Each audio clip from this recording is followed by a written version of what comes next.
Well, as of right now, the governor of Saudi Arabia is denying any involvement in the disappearance and the likely murder of the Washington Post columnist who disappeared after entering a Saudi consulate in Turkey to get a document. We don't know what happened to him, they're saying.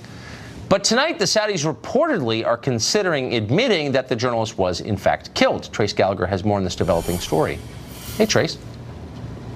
Hey, Tucker. In fact, there are now multiple reports the Saudi government is putting together an explanation to acknowledge that Jamal Khashoggi was killed during an interrogation that went wrong and that the real intent was to abduct Khashoggi and bring him back to Saudi Arabia. The goal for this new narrative is to absolve Crown Prince Mohammed bin Salman of responsibility by giving him plausible deniability. In other words, saying the Crown Prince didn't order the killing. But analysts point out for the past 2 weeks, Saudi Arabia has denied having anything to do with Khashoggi's disappearance, even when there was video of Khashoggi entering the Saudi consulate in Istanbul, but then never leaving. Turkish authorities also reportedly have audio and video evidence that Khashoggi was killed inside the consulate, though that information has not been released. And then there's the matter of 2 Saudi planes arriving in Turkey the day Khashoggi disappeared, carrying 15 members of what many have described as a hit team. Those men were waiting at the consulate for Khashoggi's arrival,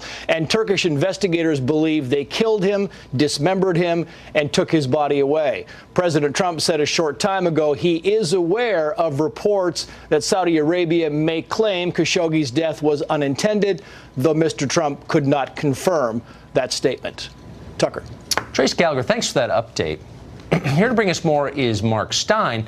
So, Mark, it's hard, call me naive, but it's hard for me to believe that a primitive desert theocracy that beheads its critics in public squares would hurt one of its critics who works at the Washington Post. Were you shocked by this story? Well, I think you may be doing them a bit of a disservice there, Tucker. I mean, according to the Turks, they actually flew in an expert in bone sawing just before this man entered the consulate, and as the Saudis are now preparing to say, was accidentally questioned to death. Awfully sorry, could happen to anybody. You could wander into the Swedish consulate, it might happen to you. I mean, that's just the way it is. The only mystery here is why, if the Turks, who claim to have basically seen all this stuff going on in the hours beforehand, why they haven't actually released it. And there is actually a kind of Turkish-Saudi feud that this particular reporter was very much on the Turkish side of. But other than that, you know, you're right. This is one of the most bloodthirsty regimes on earth. It's basically ISIS with diplomatic recognition. The only entertainment in Riyadh on a Friday are the beheadings in Chop Chop Square.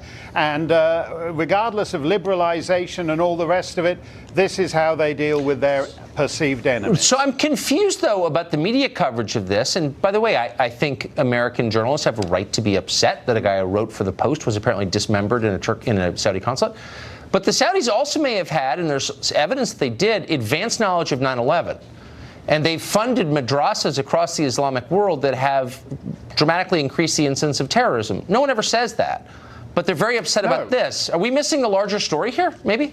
Yes, I think so. This particular reporter, in fact, before he arrived in America, he was very close to Prince Turki, who was the Saudi intelligence chief and later the ambassador in London and Washington. My connection to Prince Turki is that he once said, "The arrogance of Mark Stein knows no bounds," which I liked so much I had it put as the endorsement on the front cover of my next book.